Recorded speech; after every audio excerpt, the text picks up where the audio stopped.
Hey YouTube, I am getting ready to record here. I've got my Niner paraphernalia. Football season is starting, and if you didn't know, I'm a Niners fan. Okay, here we go. I'm a little rusty, but we'll just see how it goes. I forgot to even check to see if it was working. Testing, oh boy, I don't even think that's right. Ooh, I don't think it has my microphone set up. Oh, wait a second. Is it working? Testing, hello. Oh, hello? Oh, it is working. I just have this thing turned the wrong way. Okay, let's do this again. Delete.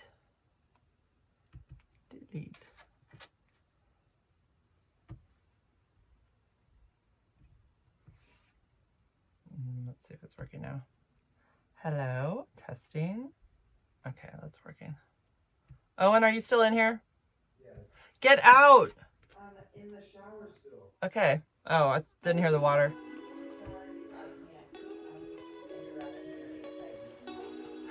It's not always HIV talk. Welcome back to the Don't Stop Me Now podcast, where being negative can be a good thing and being positive can turn the world against you. Hello, I am your host, Miss Jennifer Lee Vaughn, and this is episode 93, and my son is in the bathroom next door, so I just didn't feel like waiting anymore. He was taking a shower. Are you done? Okay, hurry up. Oh, he's out. Okay, shut the door. I'm not done. Oh. Well, you're not going to stand there. Yeah. Go. I want to have a live listen. No. Why? Just go. Why? So it's been about, 2 weeks. I went back to work, so it's been a little busy, and I work from like 6:15 in the morning. I have two jobs. I've just already talked about this before, but I'm off at 6:15, 7:15 in the morning till 6:15 at night between the two jobs, and then pick him up from football. I don't know. And if there's any stops to make, I'm home like at 7. If I want to go to the gym, that's another hour. And I just want to sit and chill for a second, but I get up early, so I want to go to bed by like 9:30. So there's not a whole lot of extra time. So, but things have been piling up on my notes that I felt I really wanted to talk about. I have so many things I want to talk about, and I don't want to make this like the longest frickin' episode.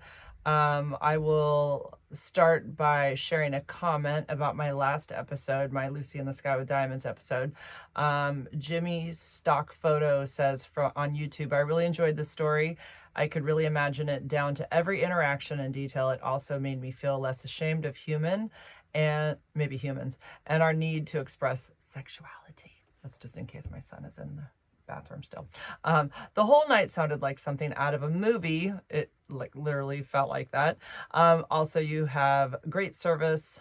Also, you have maybe a great service you offer to the community. I myself am waiting through a window period, but I find your podcast very comforting. I like your positive attitude. I know it's a pun on life, and like even if things went that's way. I don't know what they meant. I guess he means like if he was positive, he'd be fine. Thank you for serving as an inspiration and just being a beautiful human being. Thank you so much, Jimmy. Stock photo. I will say that I didn't have any negative comments about my me dropping acid episode. Nobody said anything bad. Like I didn't get like in trouble with, where I work. Nothing happened. So and nobody said anything bad. In fact, everybody was really supportive and were like sharing stories with me in DMs, like, oh, I've never done that, but I really want to try it sometime. I've tried this or whatever, like but everybody said basically it sounded like a blast, and they were really glad that I shared the experience. So it was like, it's funny because I think there's this stigma about doing that, LSD and or drugs in general, and of course you don't want to mess with anything that would be a possibility of having fentanyl involved, and this I wasn't concerned because he knew where it was coming from, and I don't think that ends up on those little paper squares. I think that's like those are two very separate things. So I wasn't worried about that. But obviously there's other drugs that you would not want to be messing with, because that could be a possibility, and fentanyl's incredibly deadly. So this I felt safe with. And so I did it. I did it. I don't know that I'll ever do it again, but I did it once and I'm glad. And my stepbrother wrote to me, it was so funny. He said he listens to the podcast. Hi, John. And I hope you don't mind that I'm sharing your story that you told me. No one will ever know who you are, so don't worry about it. But he was saying that he had done it back when he was 15. My dad is married to his mom. And I said, oh my God, what happened? So he said, what happened is they took the square, and it was him and some friends after school one day, and they took the square, and then they waited like a half an hour and nothing had happened, because it takes longer than a half an hour. It takes a good 45 minutes to an hour. So they took another one. They took two. And he said, by the time they had both, he said it started to kick in, and then the other one kicked in, and he said, this is what happened. His mom, my stepmom, called and said they were going to pick him up because they were going to Chuck E. Cheese with his younger brother. And so they wanted to pick him up to bring him. So I guess he was at Chuck E. Cheese on 2 doses of LSD.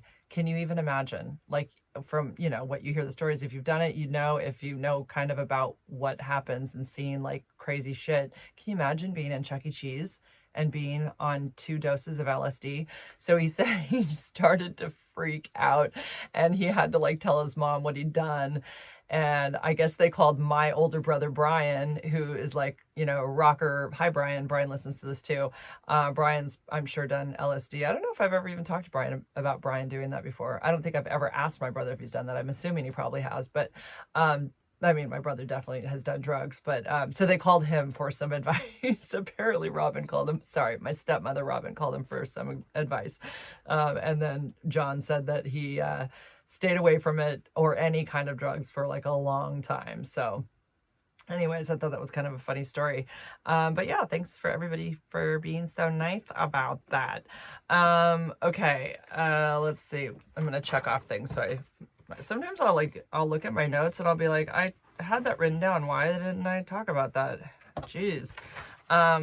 Okay. So I had somebody reach out to me the other day. Oh, before I move on, because I keep hearing the ticking. Do you want to see one of the grossest things? By the way, I was showing my YouTube family, because if you're listening to this, you can also watch this on YouTube. If you go to my channel, at Pozleigh, Pozleigh. I think you can still look up my full name and find it. I don't even want to say what it is, because I want my full name, my real legal name, disassociated with HIV on the internet. So I'm not going to say my full name.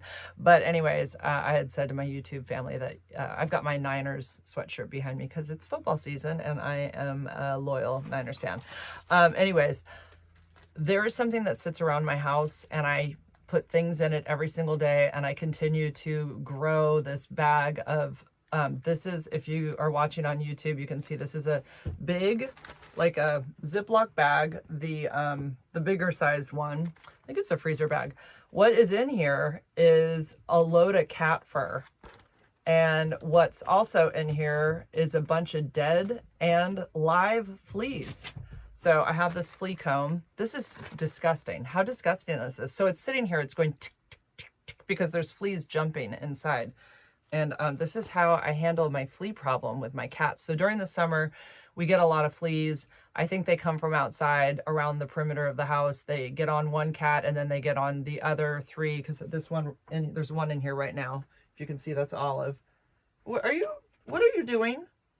She's making bread or scratching my weights. Anyways, there's been problems with cats peeing in here. I'm going to open this door. She likes to pee on the carpet. Okay, so anyways, so that cat has fleas because of the outside cats coming in, and then they hop on her, and then Finn gets like 3 fleas on him, and he chews himself raw. So I have to go through him every day and pick like 2 or 3 off. I know all about, don't even start with me. Don't send me the messages about Frontline or any of that treatment. It does not work. My mom just gave me 2 packs, like with 4 in it each, of Frontline, and I gave it to the cats 1 month apart. So I gave them flea treatment for 2 months, and they still have fleas, tons of fleas. So these fleas have outsmarted Frontline. They have a big FU to Frontline. They don't care. The only thing that works is I can't remember the name of it. I want to say that it is a liquid, but you have to get a prescription from a vet, and it's like $80. And it was like Bargetto. No, that's a wine. It's, I don't know. Maybe it started with an S. I can't remember, but I remember that it cost like $80 and it worked. It was the one and only thing that's really only ever worked for my pets. But I'm too cheap to take my pets to the vet. And spend $80 on each one for flea treatment. Although it did last a long time. It lasted longer than 6 months. But this is just a bad time of year because it's like really warm here right now and the fleas are at an all-time high. So anyways, I go through the pets pretty much every day to every other day, and I collect fleas in the flea comb, and I just, you know, grab the fur and the fleas are in there, and I just drop it in the bag and zip it up, and I just got some fur off there, and it's freaking disgusting. And sometimes I leave this on, let's see if you can hear it in the microphone. Maybe they're all sleeping right now. I can't even tell you how many fleas are in here. It's so disgusting. So this is dog and 3 cats. 3, yeah, because Toby, he doesn't have fleas on him, even though he lives outside. He never has one on him. So anyways, yeah, it's Benny, Olive, and Sky's. Sky gets the most. He has like this black patch of fur on the back. He's mostly a white cat, but he has this black patch of fur on the back of his neck. I comb through that and I cannot tell you how much flea dirt and fleas, live fleas, come out of that spot. It's disgusting. It's so gross. Anyways, sometimes I forget and I leave this on the counter and Owen's like eating. He's like, this is the most disgusting thing. And I forget, like I don't think about it, but it really is so gross. You know, we all have like those things that there's like something that you do that you don't realize that probably most people don't do, but it's so normal to you. But to other people, if they saw it, they'd be like completely disgusted. Yeah, so that's my flea bag. Okay.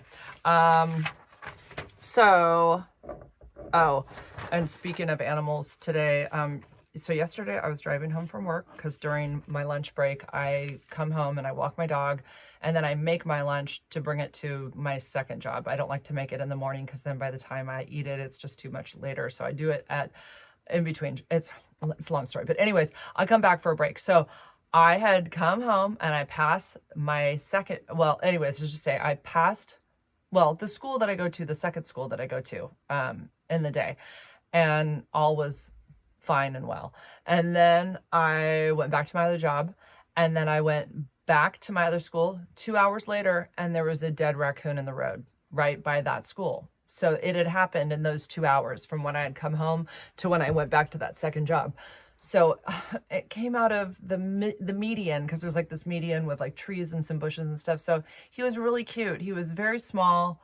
I'd say, you know, well, actually, he was more like this big, actually, because today I had it. I'd driven by him for the last, I don't know, like, I think this happened yesterday.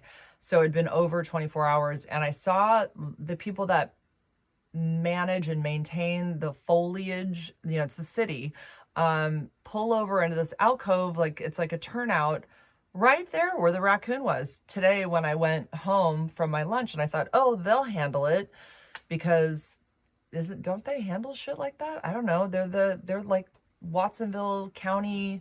I don't know. They maintain all the foliage. So anyways, I come home tonight. I'm driving Owen home and it's still there. I'm like, I've had it. I cannot handle this. Like, how many kids have driven by this poor little sad dead raccoon? So I pull over. I tell Owen, if I have a bag in the car, I'm gonna move it. So thankfully I had a bag in the car. I picked it up by its tail, and oh my God, like the guts were hanging out of it. Like I didn't know that until I picked it up, but they were dripping out, like the intestines and stuff. And then there's a slough right there. It's just basically where a lot of wild animals live. So I just kind of threw him in there because, you know, ashes to ashes, something else will eat him. But it just made me sad to see this poor little guy in the road. And I mean, I know I always have to remember that if something is dead in the road, a wild animal, you have to know that that thing didn't feel a thing, because if they're injured and scared, they're gonna run and you're not gonna see them on the road. So if they're on the road, that's kind of a good sign that their trauma probably was very little and they didn't feel much, because otherwise they would have run, right? I always try to think that way because I hate seeing dead animals in the road. It really bums me out. So I took care of the dead raccoon, and because no one else was, but Yeah, I've done that many times. Skunks and stuff like that. Okay, raccoon story done. Um, one funny little thing. So a couple little things with my new job. There's a little girl in the morning named Gigi. And no, I'm not giving anything away by saying her name's Gigi. But anyways, she sits with me and we do one-on-one work. And she's probably like 7. And I drink coffee in the morning. That's part of my routine. I always have my coffee with a little bit of creamer in it. And basically that's all I have until I go home at like 11:30. And then I have a little bit of breakfast. That's kind of my routine. So anyways, I guess, I guess I have coffee breath. I don't know. And I know when I was younger, I would smell coffee breath on older people and I thought it was disgusting. Like I thought it was pretty much the worst breath anybody could ever have. So I don't ever want to think that I have coffee breath. I don't, all I remember is that there was a distinct, disgusting breath that older people would have and it was associated with coffee. So anyways, she says every single day to me, we'll be doing our one-on-one work. She's sitting across the table from me, like a good, I don't know, 2.5, 3 feet, probably 3 feet. And she'll kind of like just all of a sudden, I'll be asking her questions about this and that. Like, can you answer that? We do math and like English and stuff. And she'll just kind of lay her head on the table and she does this every day. She goes, why does it smell like coffee? She does that every day. I'm like, because Gigi, I drink coffee. I'm like, but no, what do I tell her? I tell her it's because the coffee's sitting right there, but it has a lid on it. So I just tell her it's because, because the coffee's sitting right there and it probably smells, and I'm realizing it's probably my breath. So now I've gone and bought mint gum so that when she comes in, I can chew that prior to her coming in so that she doesn't smell coffee breath on her teacher, because that's, I don't know. She's sweet about it, but it's like every single day we have this routine. Why does it smell like coffee? Like, you know why, and I know why. Okay, stop bringing it up. Okay, another thing about the new job. They want me to fill out this emergency health card, contact card, whatever. So I put like who would I want the school to contact if there's something happened to me, which I understand. Of course, I'm going to put that down. But then it asks for medical information. It wants to know if I have any medical issues, I think was the word it used, medical issues, medical complications. No, it said issues, I think. And then my medications, I'm like, what? I'm like, I am not putting that down. Like, I'm not going to put that I have HIV or that I take Dovato. Like, this is absolutely nobody's business about that. And I feel like, if anything, just put down your doctor's name, and then if there's something that they need to call my doctor for, then they can find out whatever through that. But I'm not. This would be going to the office manager. Like, it's like this lady that I know now, like, so what? So like she can have my HIPAA information? Like, this is literally breaking HIPAA. And then my medical information, I should say, but it's breaking HIPAA. Like, that is literally like the definition. Like, this is not their business. So I think it's really strange. They made the form up themselves because it said something about, signing it at the bottom and something about authorizing, and it was spelled AUTHO, Author, R-I, no, there was no R.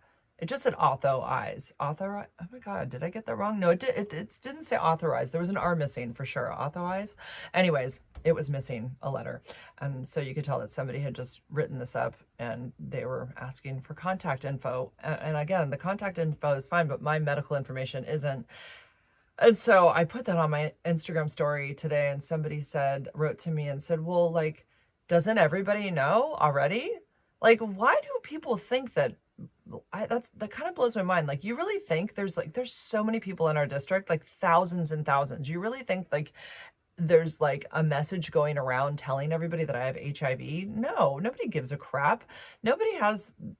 Everybody's busy with their own lives. So anyways, yeah, of course there's some people that know, because when I first put out my videos and YouTube was promoting my videos more, some people found out. I was more like, I think I would probably bring it up more just to educate people, because I felt like such a warrior at the time, and I don't feel that way anymore. It's like, to me, it's boring, honestly, and I don't want to come across as like a snowflake. Like, I have HIV. Let me tell you all about it. I just don't. It's nobody's business. Nobody needs to know. And I also don't want anybody knowing that I work with at this school, because I'll be at this particular position until Christmas break. I just don't want people looking at me differently, or, is she going to be a sick person? Do we have to worry about if she gets COVID? Oh, is she going to like just die on us? People aren't educated on HIV. I don't want them worrying about me thinking I'm contagious in some freaking weird way. Yeah, it's just better that it's just nobody's business. So yeah, I didn't add it to the card. I left it. I said, not applicable, or no, I have none. I'm fine. There's nothing going on with me. So anyways, I had somebody reach out to me with a fake account. So there's no picture. The name on the account was just a bunch of gibberish. It was like letters and numbers or something. Maybe it's just a bunch of letters, but it wasn't a name or anything. And they shared with me that they'd been diagnosed like a year ago. They wanted to thank me for being open about it and all that. And then they asked, and they kind of said like how it had been affecting them and that they're doing better now, but mentally basically. But then they'd asked for me to please not share even because a lot of times I will screenshot messages and then I'll zoom them out on my Instagram story so you can't see who wrote it, right? It's just the words. That's it. It's just words. But they asked for me not even to do that. So this blows my mind. So this is a fake account, and that they don't even want me sharing. They're just the words they typed. Like, I would have zoomed out the part that even had the gibberish letters for the name of the account or the picture or whatever. Like, I wouldn't even show any of that. It just would have been the typed message, which had no identifying information at all. But my point is that is how scared people are of somebody finding out their status. Like, they couldn't be more anonymous. Like, it's incredible. I don't even know who this person is. I have no idea. I have no way of like figuring out who sent me this. There's like no way. So I made a TikTok about it, and it annoys me that people don't understand what I'm talking about. They'll watch the TikTok. I was very clear that it was an anonymous account, and they'll say, oh yeah, of course they don't want you to talk about them because, they're worried about losing their job. I'm like, they were anonymous. How would anybody, I don't even know who they are. How would anybody know who they were by me sharing that they were thankful that I've, talked about having HIV? Like, it just annoyed me.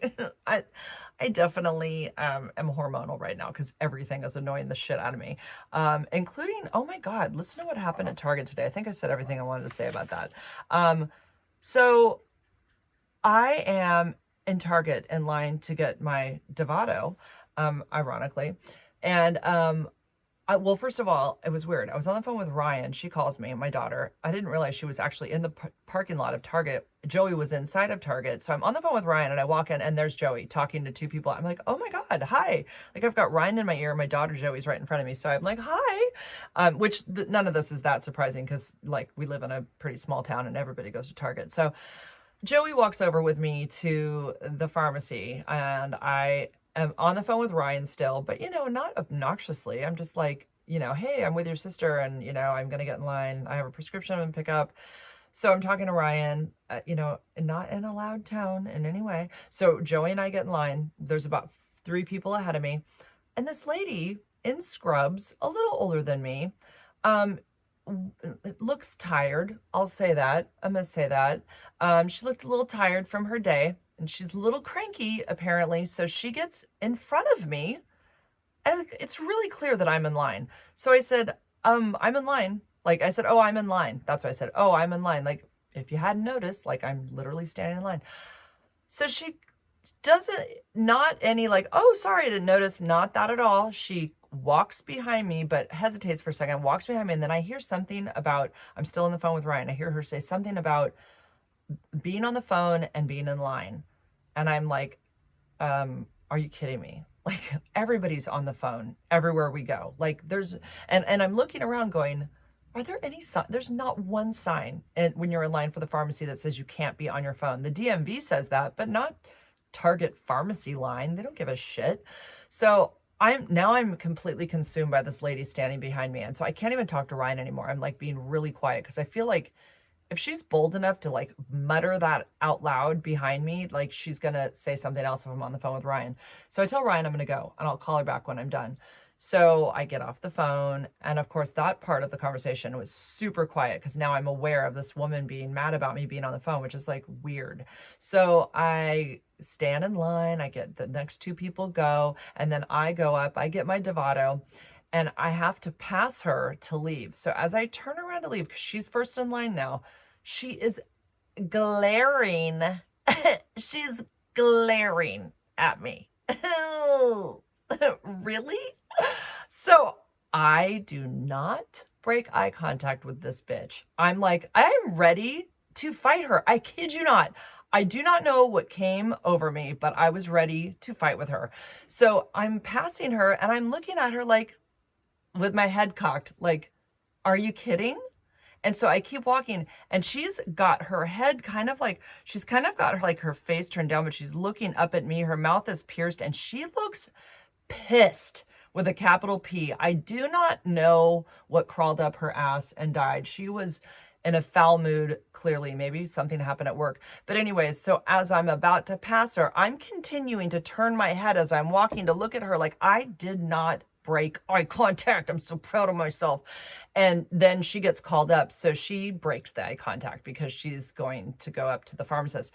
So I kind of let out a okay, like a laugh. No one else is getting what's happening, but it was intense. I mean, I don't fight women, but I swear to God, I told Owen if she like said something, I was gonna say, are you good? Are you okay? Like, what is your problem? Like, I was gonna say something to that effect, like, why are you staring at me? Like, what's the problem? You know, I was so close to saying that. In fact, I'm a little disappointed I didn't get to. But anyways, she I can check this off my list now. It says target bitch.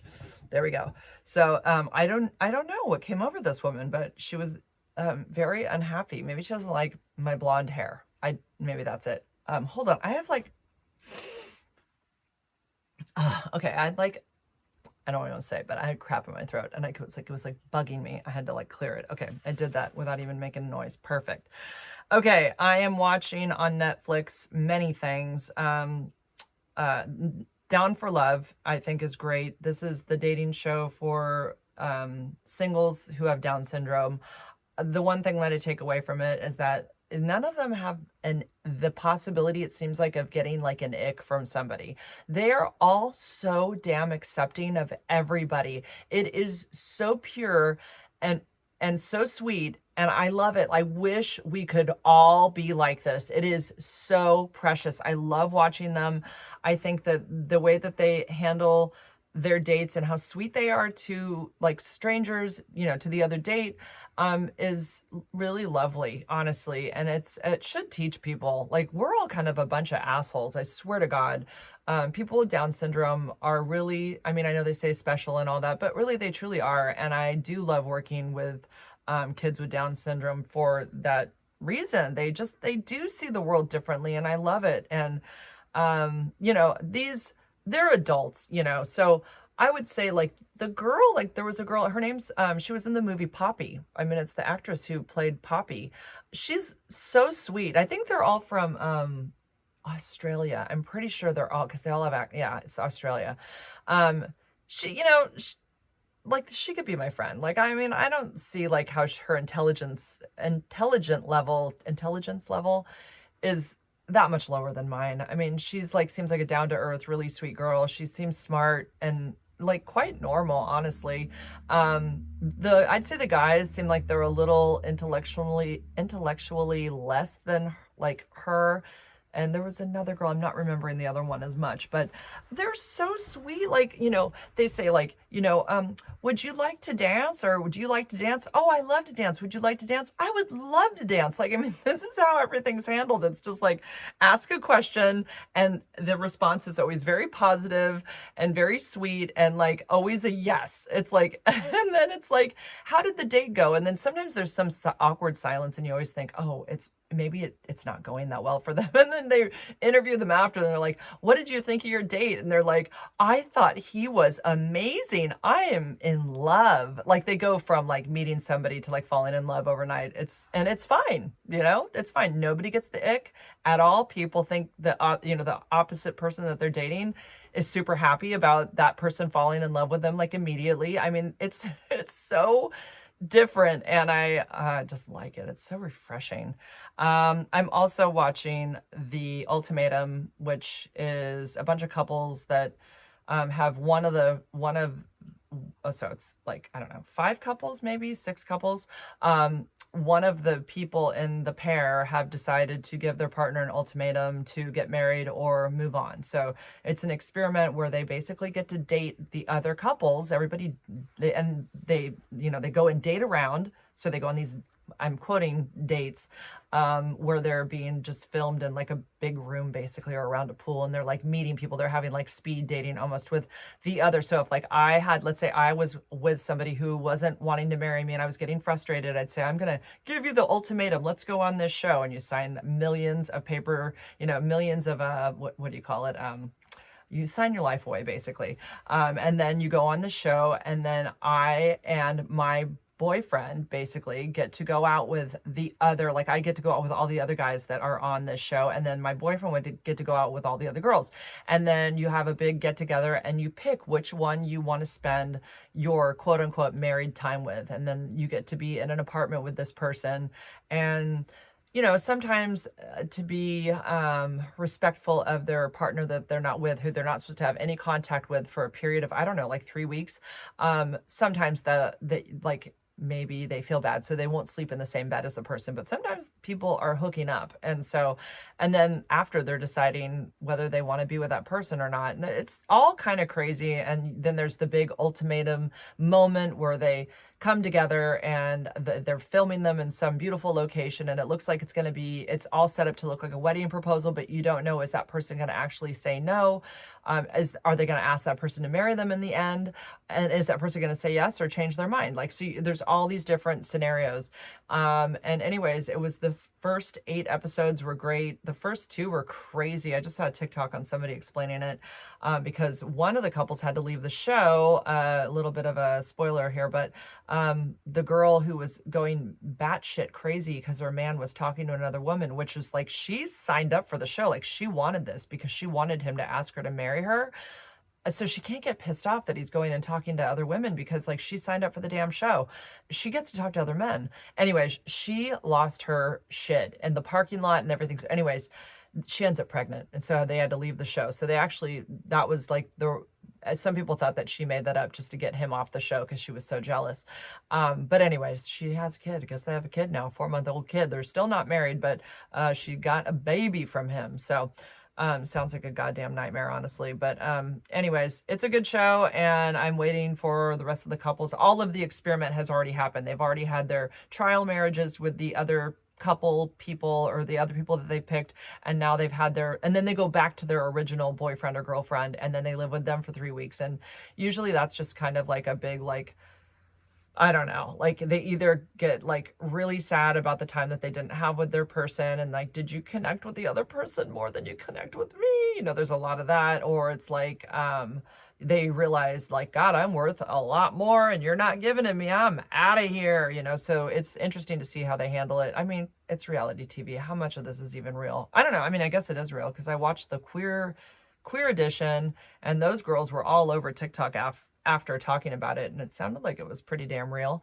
So anyways, they are going to have, tomorrow they're releasing the final 2 episodes, and we'll see who stayed together, who proposed, and who walked off and went their separate ways. So that's a good show too. I highly recommend either of those, Down for Love or The Ultimatum.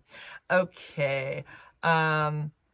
Speaking of, oh God, I don't know if I want to get into the Maui Fires.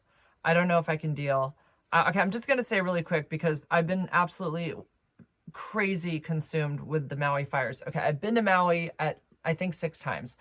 Of course, every time you go to Maui, I mean, I've stayed in Kihei, but typically we stay in Kaanapali area, and of course, always visit Lahaina. It's 2 miles away. So Watching those fires and like, I remember when I first saw that Front Street had burnt down, I couldn't believe it. It was such an absolute shock. Like, I had just been there on my honeymoon in 2019 and eaten at Cheeseburgers in Paradise. Like, we went like 2 nights in a row.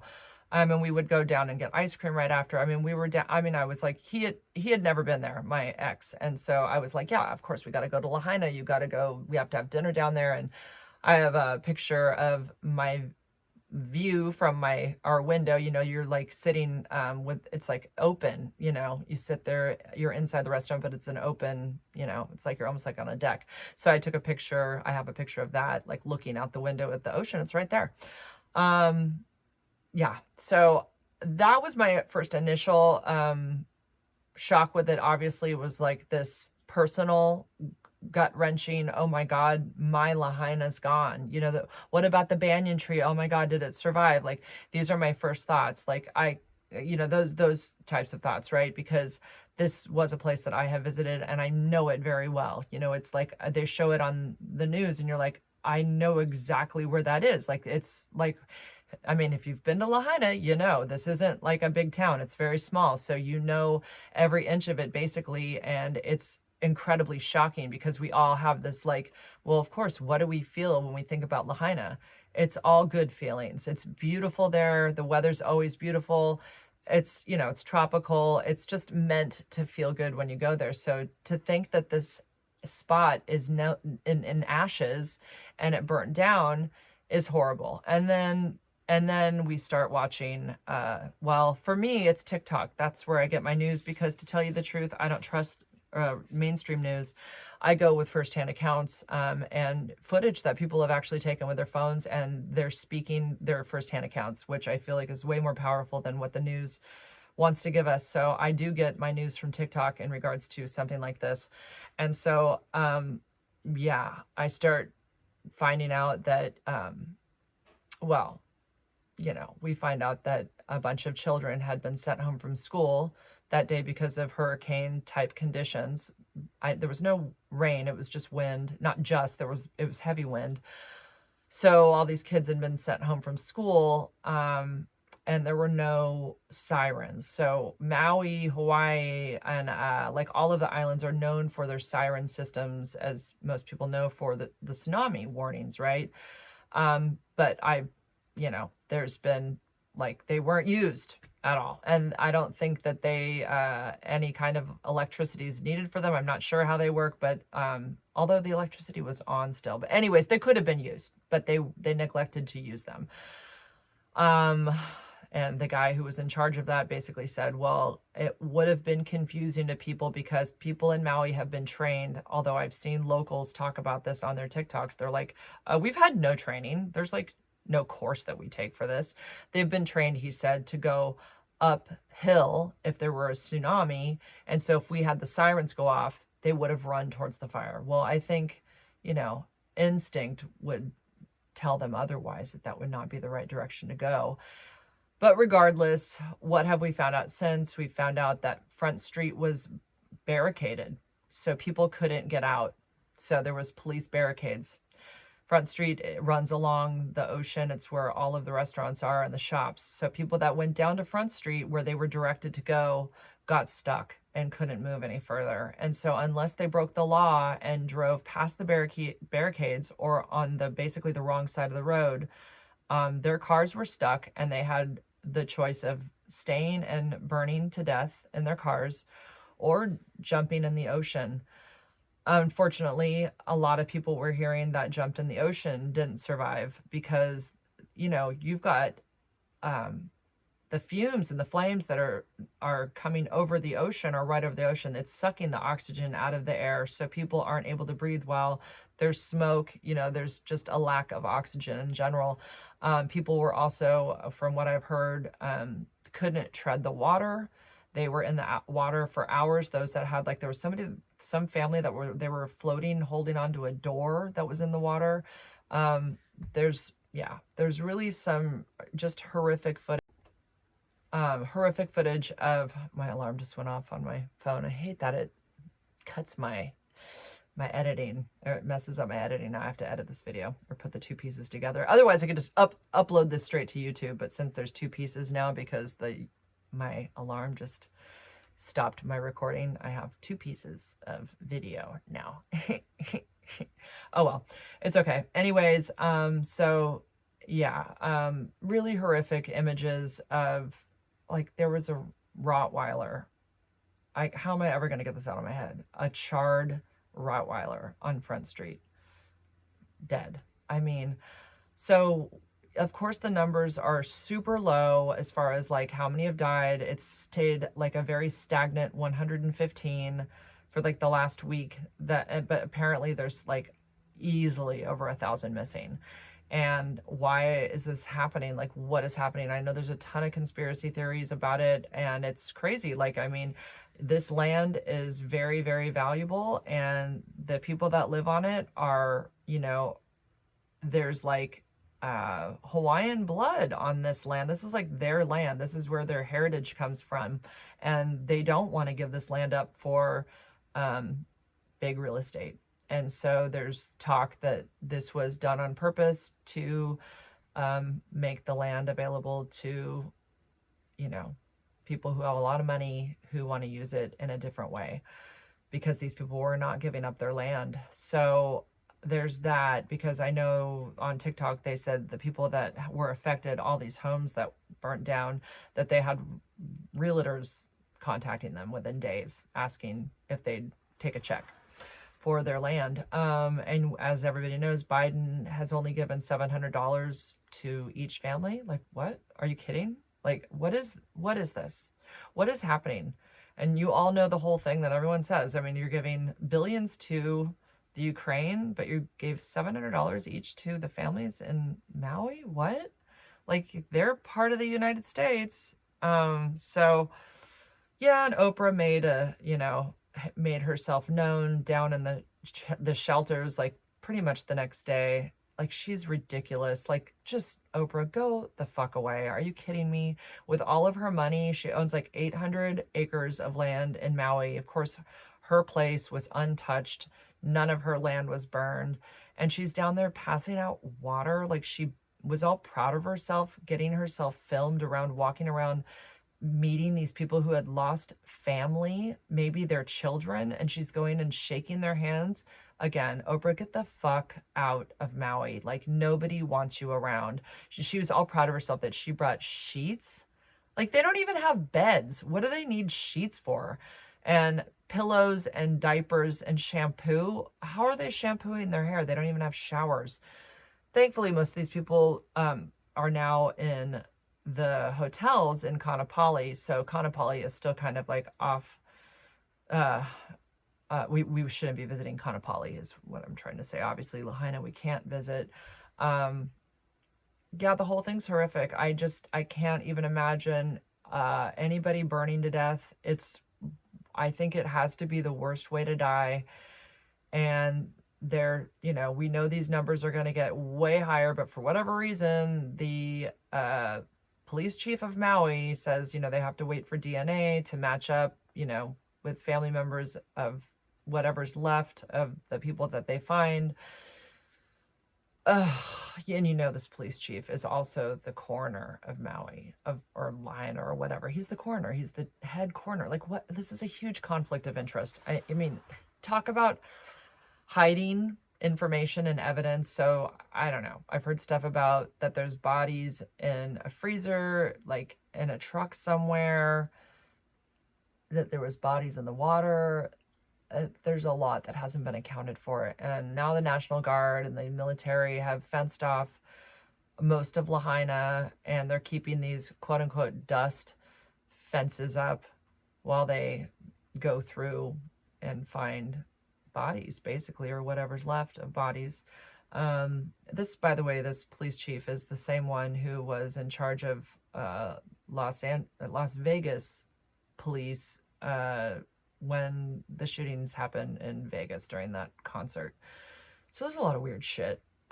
Weird stuff. So yeah, no sirens. The water was shut off. Nobody could fight the fires.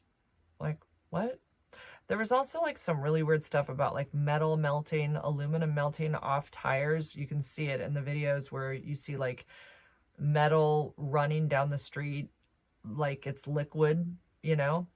And from what people are saying online, it would take like, I don't know, it's a really high temperature. It's something like 3,000 degrees or something like that for metal to melt like that. But it doesn't make sense that this fire would get that hot. So, of course, then there's talk about direct energy weapons from the sky, basically, which do exist. They definitely do. I looked it up. They exist. And it's interesting because when I did look up direct energy weapons, it said it was like July 31st of this year. So the fires happened on August 8th. So 1 week before that, it's in Palo Alto. I gotta look up the name of the place. Lockheed Martin. I'm not gonna look it up. That was it. Lockheed Martin had announced a new one that they were going. It was like a prototype, or they were gonna announce it or something. But there was a new one that they were wanting people to know about. That they were going to announce a new direct energy weapon. And how ironic that the Maui Fires, I'm not saying it's related, but the Maui Fires happened a week later. And then, I guess apparently there had been talk about Lahaina becoming a smart city prior to the fires. So a lot of weird things. Jeff Bezos's house, like all these billionaires that live on Maui that happen to own a lot of acreage, none of their houses were affected.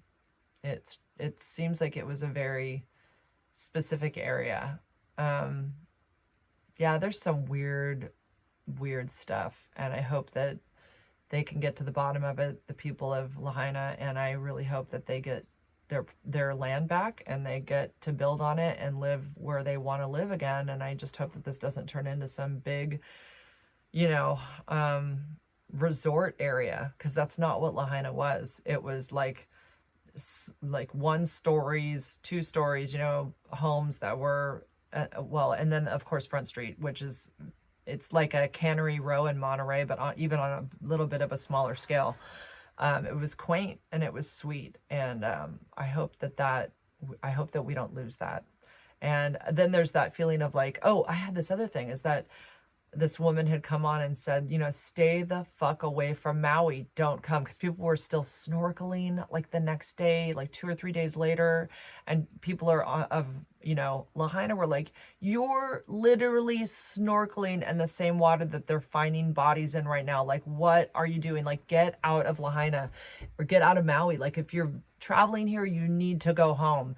So, and then they talked about like how Lahaina or Maui was acquired originally, and there was a queen and Kamehameha, I think, and that she was held at gunpoint and basically made to give her land up, or they would have killed her people. So she had to give her land up. So the story is basically, not the story, but it's the truth, from the people that live in Maui, that this is their heritage, that they didn't ever want this to be part of the United States. They didn't want Hawaii to be part of the United States. So then I felt guilty for all the trips I'd taken there, thinking, oh my God, I'm just a stupid tourist, and I'm like on their land and taking my pictures and acting like an idiot.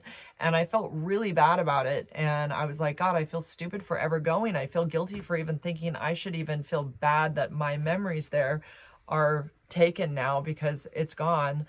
But then like it's kind of changed in the last 3 weeks, and they're saying, hey, like 80% of our income, although none of us truly, not none of us, but I would say a lot of them don't want to have to depend on tourism to survive there, but it is how most survive, and barely survive, because it's very expensive to live there and they don't make that much money. So they're basically saying, please come back to Maui, but stay in Kihei or, Paia or wherever, stay, but not on, obviously Kaanapali at the moment isn't available. And Kapalua, I think, which is just north of Kaanapali, is probably open. I'm not sure. They just basically stay away from West Maui at the moment, which is hard because that's like exactly where I would want to be. Not Lahaina, but I would want to be on Kaanapali. So I've kind of like been back and forth, like, should I plan a trip, like just to help the economy? Because they're saying, they're not, the people that have their jobs there that weren't affected, like their homes weren't burnt, they don't have jobs at the moment. Like there's no, it's not like COVID where the government was giving them money to help them in the meantime. That there's no income. So there's all of these people that work. There's a ghost town. It's an absolute ghost town. So there's hotels that are completely, they're only filled with people that have lost their homes in Lahaina, but there's no tourism. So the beaches are empty. No one's spending money in Maui. The planes are empty. And it's going to hurt a lot of people in the long run if there's no one going to Maui. So I want to be supportive of any way I can. And maybe that means taking a trip there, but it's so sad too. It's like, I feel sad for all of the, just all of the, what's happened, the tragedy of it all. It's, and I think anybody that goes there is going to feel that for sure. I don't know. I just like, it's so unimaginable to think of all these kids that were home alone that died. Or anybody, any of them. There's elderly too, and all that. I mean, of course, me, I can hardly even fathom thinking about an animal burning to death. Like, it just makes me sick. It's like the kind of thing that keeps me from going to sleep at night, So to think that maybe somebody bigger, some elites have had a sinister plan, and that this is how they feel they can handle people like that. Is there that kind of evil in this world? I mean, I think there might be. I really do. And I don't think I was ever really awake to that before this, although probably there's some stuff, but it feels, I don't know why, life feels more and more bleak as a human on this earth, the more we find out with what we're able to find out with technology. But anyways, that's my 2 cents about Maui. It's tragic, and I'm really, really sad about it. I think I can just tell you really quick. I went to Foreigner. I tried to get a date to go with me. I asked let's see, I don't know. I asked like 2 or 3 people. One that I've kind of dated in the past, he couldn't, but he was really nice about it. And then I just straight up asked 2 guys on Bumble that I matched with. I said, I'm going to be just throwing this out there. I have an extra ticket to Foreigner on my birthday. Well, I didn't say it was my birthday. I didn't want to put too much pressure, but I have an extra ticket, would you want to go? These were 2 guys that looked like they would be cool enough to hang out with at a Foreigner concert, even if, I wasn't into them or whatever. They couldn't go for whatever reason, but thank you so much for asking. I'm totally flattered. Let's hang out another time kind of thing. I ended up bringing my daughter, which was really fun. Ryan got somebody to cover her shift, and she went with her mommy, and we sat up at the very top of the grass. And of course, right when the show starts, we were kind of sitting on a blanket, and I don't know, I was like sitting forward, with my, I don't know, just sitting forward. And I guess I don't know if I get excited or something. This has happened at another concert. I remember this exact same thing happening. I got a pain in my chest. This is something I get because I have pectus excavatum, where my chest dips in and it cramped up. It feels like a cramp in my ribs. It feels like I've got a cramp in between my ribs. And every time I breathe in, it freaking hurts. It's like sharp chest pain. And you can only take like a small little breath in, and you have to I had to get up and rotate my shoulders. I'm like trying to stretch myself out, and I'm like trying to get into the music, but I'm like, I keep having this sharp goddamn pain. And it lasted for like a good, I don't know, half an hour. Like, not where I'm like needing to go to the hospital. I'm aware of what's happening. I know I'm not having a heart attack, and I can kind of get in positions where it's more comfortable. But when I go into like specific positions, like I just arch my shoulders a little bit forward if I'm sitting on the ground and like wrapping like my arms around my knees, then it's really painful, and it hurt every time I took a breath in. So I had to take off. What had happened is I had a bra on that I'd had on for a couple days in a row that I just didn't take off. And it's like the elasticity of it's like a jog bra kind of, it's tight around my body. And I think it kind of like put additional, I don't know, pressure on my body cavity. I don't know any other way to say it. But I do have this pectus excavator where my chest is dipped in on one side and my rib cage basically goes in, and it affects my I don't know, my lungs, my ribs. I don't know. It's something in there. It fucking hurts though. And so I finally just slid my arms out of my bra, and then I stood up and I went to step out of this jog bra, and I took one foot out, and Ryan and I had shared this, like, I don't know, one of those drinks that's about this big, yay big. It's like a size of like 2 beers or whatever, but it has vodka in it. But I didn't feel tipsy or anything, but it had gotten darker at this point. But I had stepped out of one foot out, and I went to go, I just lost my balance. I just went timber, and I fell right over Ryan's legs, and I was literally like laying across her legs, like with my legs bent over her legs. I was laughing so hard. Like, it's like it all happened in a dream. All of a sudden I was on the ground and I was cracking up. It was hysterical. But anyways, got out of the bra, and then I just like took some deep breaths. I kind of stood up, did some like shoulder rotations, and I got the cramp to go away finally. So I was able to enjoy Cold as Ice and Feels Like the First Time. Those were two songs I really, really, really, really wanted to hear. And this lead singer is like the third lead singer of Foreigner over the last, I don't know, fucking 90 years. And so he was amazing. His voice is so pure, and he sounds, he even said something about AI. And by the way, this is not AI. This is me. This is my real voice. We are true performers. Like, I know things change today and there's like fake shit out there, but I want you all to know that are here tonight. And it was packed. Like, this is me. I really do sing. And, he didn't say it like that, but he just wanted everybody to know, like, this is good old rock and roll. And there's nothing fake about it. And, yeah, he was awesome. And so, yeah, we left early. I didn't get to hear Hot Blooded, and I did not get to hear I Want to Know What Love Is. I don't really care about that song. It's okay. Probably would have been great to hear it live. Hot Blooded, I don't really care. So I heard the songs I really wanted to hear, plus a ton of other ones, because they have so many hits. And we squeaked out of there at 10:35, 10:40. I think it probably ended around 11, and thank God, damn God, because it takes forever to get out of the Shoreline Amphitheater parking lot if you leave with the crowd. Like, I would have been delayed easily another hour and a half, and I probably wouldn't have gotten home until after 1 in the morning. I got home at 11:20, which was a relief because I was having a little anxiety about that whole situation. And so I got home in time, and that was great. Yeah, so Foreigner was great. It was the farewell tour. How sad. Like, this is it? They're just gonna retire after this? Like, I hope not. I hope they come back. Can't imagine like being a performer for like a long, long, long time and then saying, this is it.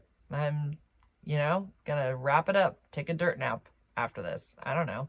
But yeah, this guy Kelly or something Kelly was his name. He looked a little bit like Steven Tyler from a distance. And yeah, he's not the guy that sang I Want to Know What Love Is from the video. That was Lou Graham. And apparently Lou retired like in, I don't know, I looked it up, like 2003, 2005 for health issues or something. And then they found this guy who filled in quite perfectly and sounds just like the original Cold as Ice. Or no, Feels Like the First Time, because they said that was released in 77. And I just love that song. I've heard Train do that, or the lead singer of Train. I heard him sing that live at a county fair when he left Train for a little bit. I did see him sing live, and he sang that, and it was so good. Feels like the first time, feels like the very first time. And then that guitar riff, that whole thing. Oh my God. It's so different. Like, you can hear that song in your car or the radio, and yeah, it's good. But when you hear that guitar actually playing that part of the song live, it's kind of like, it sort of changes you. It makes you like, I don't know. It like brings you right back to like the 70s and that time. And it's like, wow, this is a goddamn classic hit that you're hearing live right now. It's amazing. As you know how I feel about that. Oh, and one last thing. I went to Firestone, like Firestone Tires. I highly recommend the one in Watsonville. To never go to them. Never, ever. If you live in this area, they are crooks. They are shady as fuck. I went there. I had my brakes done, and I had a tire replaced because they said, I'm showing my air quotes, they said that the tire could not be patched because the hole was on the side or whatever. So they had to replace the tire. I had that tire was under warranty, but I still had to pay $50, $50 to have them replace it. The work to have the tire replaced. A machine literally takes the old tire off and puts the new tire on. Whatever. So I had to pay $50 for that. I had a free alignment, so I did the alignment and did the brakes. I walked out of there with just over $1,000 worth of work done. But when I drive away, I hear what sounds like a snow tire on my car. So I'm like, that's funny. That sounds like a snow tire. And so I'm like, I decide to look at the tire. Maybe there's a little rock in it and it's making that noise. There's some little rubber pieces that stick out because it's a brand new tire. Maybe in the wind, it's making an extra noise. Pull all the little rubber pieces off, doesn't fix it. So after 3 weeks of this, I can't stand it anymore. I need to, find out what it is. So they say I can bring it in and they'll evaluate it. And I said, well, do I have to pay for that? Like, this started when I left, like immediately. And it gets louder as I go faster and it quiets down as I go slower. So they say, well, we don't know until you come in. We'll have to have it evaluated or whatever. We'll have to look it over. So I bring it in this weekend.